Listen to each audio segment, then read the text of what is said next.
I received this call as a gift, like a gift where sometimes you can see the end of the small package, but you can see the package. I'm still unpacking it. I'm still enjoying it. I might not have expected it, but subconsciously I knew it.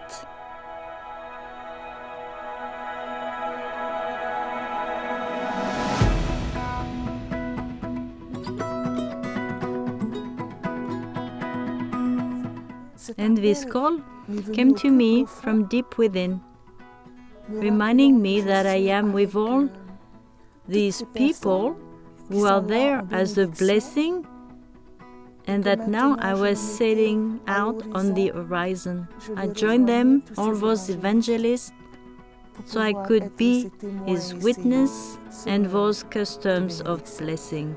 So today, I am an evangelist, so I will say that I'm becoming an evangelist. I am becoming president of the Quorum of the Evangelists. I am also the pastor of the World Church Leadership Council and the spiritual counselor of the First Presidency.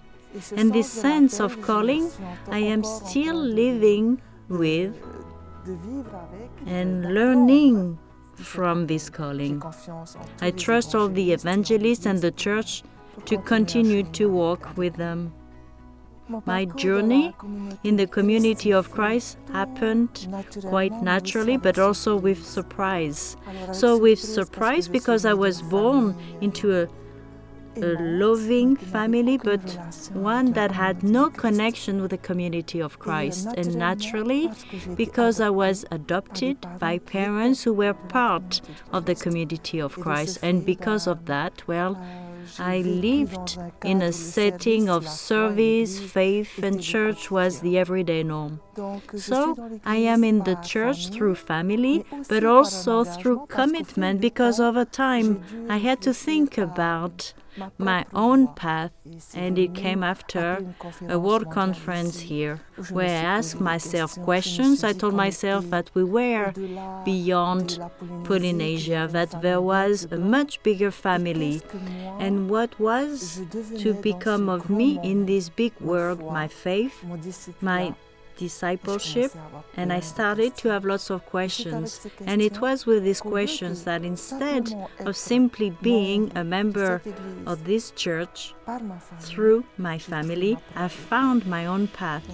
So here's a little bit about my journey of how I became a member of this church and lived within it, thanks to the community, thanks to the immense love of this community too. So in this world, I see paradoxes. For example, we are closer to each other, but at the same time we are separating more and more.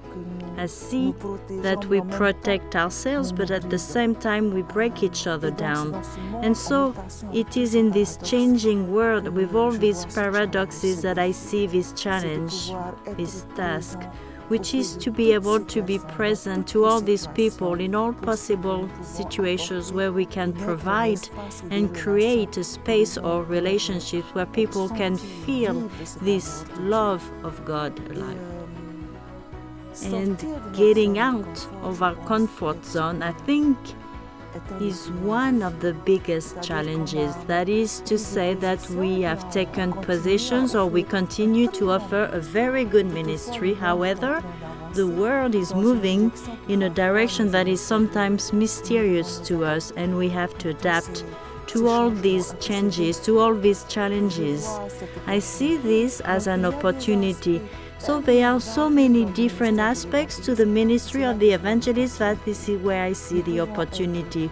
We can be anywhere and bring this spirit of God's love, this blessing. I think that hope is here, will always be here. That is, it is up to us to trigger it, that is up to us to be able to share it. That hope is here when we choose to love instead of hating. Hope is here when we choose to raise our voices instead of just staying passive.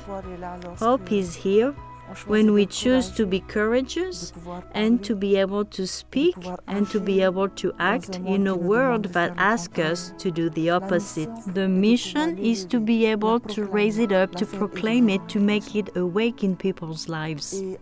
And with the power of love, the love that comes to us from God, the love that our community shows every time, this hope shines. Now, it's up to each and every one of us, not just the evangelists, to each and every one of us to be able to make this hope shine in people's lives. So I wish you all the hope in the world.